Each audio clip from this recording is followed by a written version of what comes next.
Сәлем достар, сіздермен бүгін картошка тәттісін дайындайтын боламыз. Менің YouTube каналыма тіркеліп, қоңыраушаны басып кетіңіз. Алдағы уақытта басқа да рецепттермен бөлісетін боламын. Алдымен осындай балалар жейтін печеньені ұнтақтап еземіз. Содан соң сары майды ерітіп қосамыз. Сгущенка қосамыз. Какао қосып, жақсылап араластырамыз.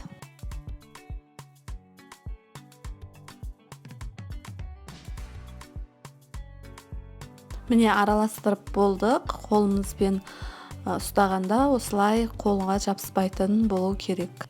Енді өзіңіздің қалаған формаңызда, қалаған пішінде алып жасауға болады.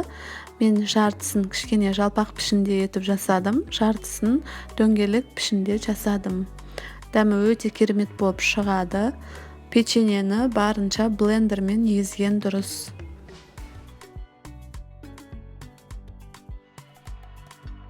Міне біздің картошка тәттіміз дайын. Енді бетіне какао ұнтағын себеміз.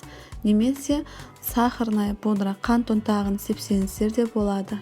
Одан кейін бетін өз қалауыңызша әрлейсіздер. Мен жартысын кокосовый стружкамен және жартысын фисташкамен әсемдедім. Өздеріңіздің қалауларыңызша әсемдесеңіздер болады. Және де қонақ келгенде де лезде дайындалатын керемет тәттінің бірі. Сіздер де жасап көріңіздер. Дәмі өте керемет болып шығады. Сіздермен болған Жансая ас болсын.